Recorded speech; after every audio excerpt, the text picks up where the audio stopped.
What begins as a standard early morning interview quickly devolves into one of the most unforgettable moments in live television history, when a Hollywood Alistair with nothing left to prove clashes head-on with a media veteran who refuses to back down. The lights in Studio 3A of Good Morning America were warm, steady, and blindingly bright as the countdown to broadcast ticked away. Producers spoke into headsets, adjusting camera angles and double-checking scripts. Floor managers held up fingers 3-2, one end the red recording light snapped on. Mark Wahlberg sat calmly on the guest couch, his fingers loosely curled. In his lap, his Boston charm intact, as he nodded to the production crew with a practiced smile. Across from him, George Stephanopoulos rifled through his cue cards, his face as composed as ever, but his brow slightly furrowed. He'd been told this segment would be routine, a puff piece on Wahlberg's latest action film, maybe a few jokes, some box office predictions. And then cut to commercial. But that's not how it went. Welcome back, George began smoothly, his voice polished and pleasant. Joining us this morning is actor, producer, and all-around tough guy, Mark Wahlberg. Mark, thanks for being here. Mark offered a half smile, settling back into the seat like a man who had done this dance more times than he could count. Always good to see you, George. They exchanged a nod, the kind to professionals give each other when they know the script. But even before the first question landed, there was a flicker in Mark's eyes. Something unreadable. Something tight. So, let's talk about your latest film, George began. Another action-packed ride. Lots of explosions, impossible stunts, you taking on half a city with your bare hands. He smiled. Some critics are saying, well, respectfully, that you're starting to play the same character in every film. What's your response to that? There it was. The spark. Mark's smile didn't falter, not immediately, but his jaw twitched. I'd say those critics might want to watch more closely, he said, voice even. Every role I take on has something new to say. Just because a character's tough doesn't mean he's the same man. George leaned in slightly, sensing the tension and, as any seasoned journalist would, he leaned further. But the themes do repeat, he said carefully. Working-class hero, from Boston. Fights against the odds. You could say there's a pattern, a reflection of yourself. Maybe. Backstage, a producer furrowed her brow. This wasn't what the segment was supposed to be. Not even close. You want to talk patterns, George? Mark replied, voice sharper. Now, maybe the pattern isn't in my roles, it's in how people label them. Maybe people are too comfortable putting guys like me into boxes. Maybe Hollywood's the one lacking imagination. George nodded, cool as ice. Speaking of imagination, he said, flipping to the next card. You've spoken openly about your past. The arrests, the jail time, your early struggles. Do you worry that playing violent characters might send the wrong message, especially to young fans who admire your journey? Silence. Thick, uncomfortable silence. Mark's body didn't move, but his energy shifted. The stillness was different. Now, not composed, coiled, wrong message. Mark repeated, voice quieter now, almost casual. Have you ever been in a situation where violence wasn't a scene in a movie, but a reality? Have you ever had to walk home praying no one was following you? George didn't flinch, but his throat bobbed in a tight swallow. Mark, I'm asking about your platform. About the responsibility. Mark cut him off. George, I didn't ask to be a role model. That's something the media decided for me. What I did ask for was the chance to tell real stories. Not fairy tales, not sanitized fiction. Real people, real struggle. But real struggle doesn't have to mean glorifying violence. George replied, his tone tightening. And it certainly doesn't have to mean defending characters that always seem to solve problems with their fists. Mark's chair creaked as he leaned forward. You want to talk about glorifying violence? Let's talk about the news cycle. About the fear and division you guys sell every morning. At least in my films, people know it's fiction. That did it. George's face hardened. Mark, that's an unfair comparison. The media isn't in the business of entertainment. Mark's voice grew louder. No, then why does every headline read like a thriller novel? Why do you dig into people's lives, not to understand them, but to expose them for drama? The segment director silently motioned for a commercial break. The cue was ignored. George leaned back, keeping his tone controlled. This was supposed to be a discussion about your work. If you're this defensive about being asked questions, maybe it's time to reconsider publicity. That was the moment. Mark stood. Not angrily, not suddenly, but deliberately. His chair slid back with a soft squeak. He towered above the desk. Now, eyes locked on George. You think I can't handle scrutiny? He asked. I've been scrutinized my entire life. Cops, courts, headlines. The only difference between us is when you're questioned. You call it journalism. When I'm questioned, it's character assassination. George remained seated, but his grip on the cards tightened. You're choosing to walk away from a conversation that says something. No, Mark said, tone dark. You're choosing to twist a conversation into a trap that says everything. The air was electric now, not a whisper from the audience. The cameramen didn't dare blink. I came here to talk about a film, Mark continued. You came here to talk about a man you think you already understand. Because to you, I'm a convenient symbol, the ex-thug who got lucky, the violent guy with a redemption arc. That makes your job easier, doesn't it? George finally stood, slowly. I've been a journalist since before you stepped onto a movie set. I don't need lessons in character from someone whose filmography reads like a checklist of brawls and explosions. The comment landed like a punch. Mark stepped closer to the desk, his voice now razor sharp. You're right. I've built a career playing guys who punch their way through adversity. But those characters mean something. They represent people who never had a voice. You sit there judging, but what have you ever built? George, what stories have you told that mattered? George, his pride stung, replied without thinking. I hold people accountable. That's what journalists do. Mark laughed bitterly. Accountable to who? To ratings, to Twitter trends. You want to talk about accountability? Let's talk about yours. You turned this interview into a spectacle because you needed a moment. Well, here it is. The show's control room was chaos. Phones were ringing. Executives were watching. But the broadcast rolled on. George's jaw was clenched now. People like you want fame without the questions. That's not how it works.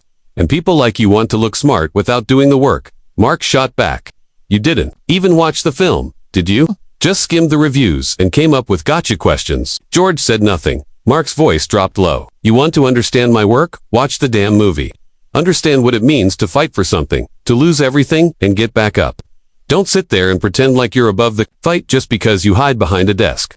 There was a beat of silence. The kind of silence you only hear when something seismic just happened. When no one quite knows what to do next, Mark turned to the main camera. To everyone watching, remember, you don't have to be perfect to be proud of who you are. You don't have to fit someone else's narrative to have value. And you damn sure don't need permission to fight for what you believe in. He reached for his mic. George didn't stop him this time. Mark paused, looked once more at the host, whose face was now pale and drawn. One last thing, he said. Next time you invite someone to talk about their art, maybe lead with the art, not the accusation. He placed the microphone gently on the desk. The thunk echoed like a closing gavel. And just like that, Mark Wahlberg walked off the set.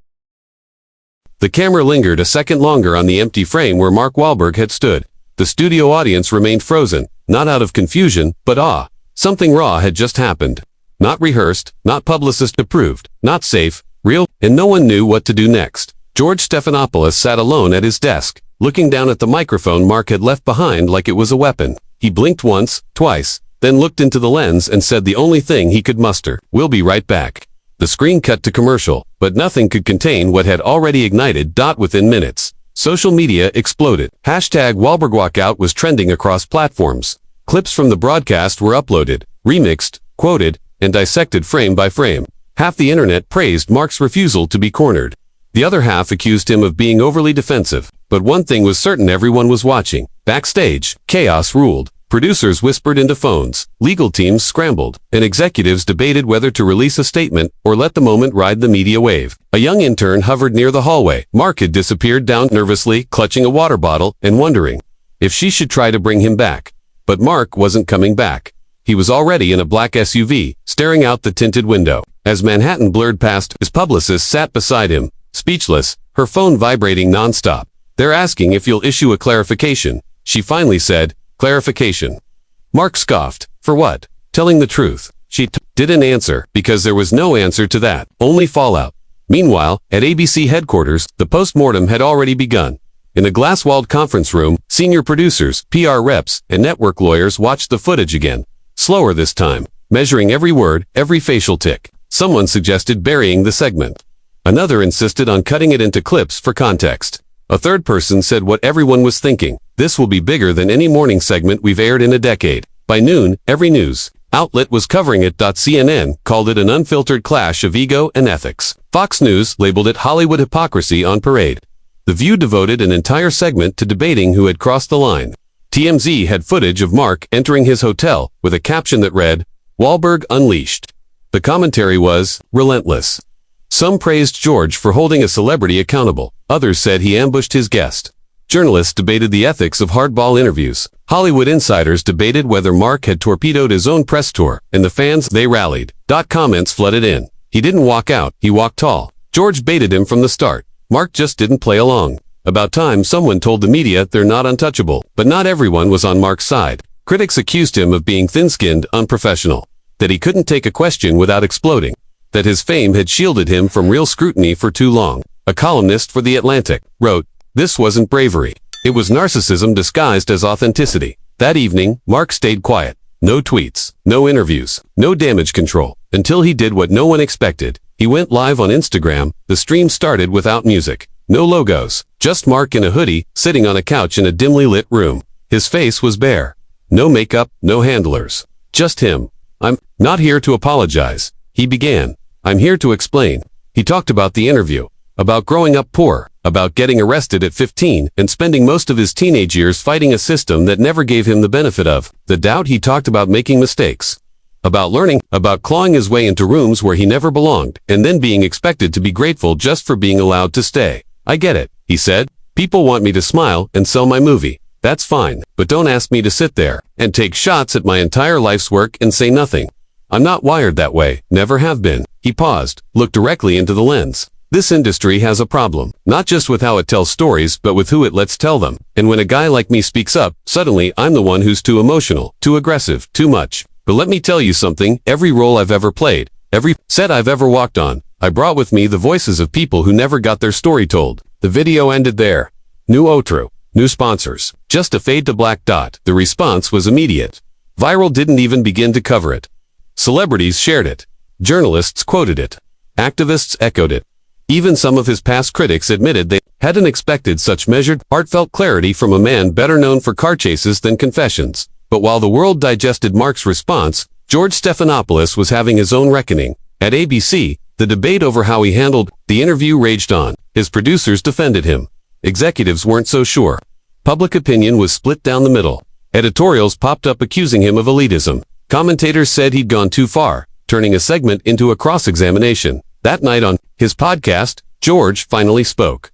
"I stand by asking difficult questions," he said. "That's what journalism is. But in hindsight, maybe I pushed too hard. Maybe I forgot that stories are told by people, not statistics. And sometimes people carry more than we can see." It wasn't an apology, but it was the closest he'd come. Days passed. Then a week. Then and slowly, the storm began to settle, but its effects lingered. Mark's film, originally projected for modest success, skyrocketed, not because of the marketing, not because of the plot, but because people were now watching it through a different lens. They weren't just watching an action movie. They were watching a man's battle for dignity. Podcasts dissected the dialogue scene by scene. YouTubers uploaded reaction videos. Cultural critics wrote essays titled, "Wahlberg versus The Machine." The film became more than entertainment. It became commentary. And George, he kept doing his show, but something had shifted. He asked questions more carefully now, listened longer. The gleam of moral authority dulled just slightly. Because once you've been scorched by live television, you carry that burn with you forever. A month after the interview, both men ended up at the same charity gala in Los Angeles. Cameras flashed, champagne flowed, and as fate would have it, their paths crossed. George extended a hand first. "Didn't think we'd run into each other again so soon." Mark shook it without hesitation. "This time, no cameras," he said. With a smirk, George chuckled. "Guess we'll have to actually talk like humans." And for a moment, the drama melted away. Two men, bruised by the machine, standing in its shadow but no longer crushed by it. Because sometimes, the most important conversations don't happen on camera. They happen after in the quiet, where truth has no commercial break.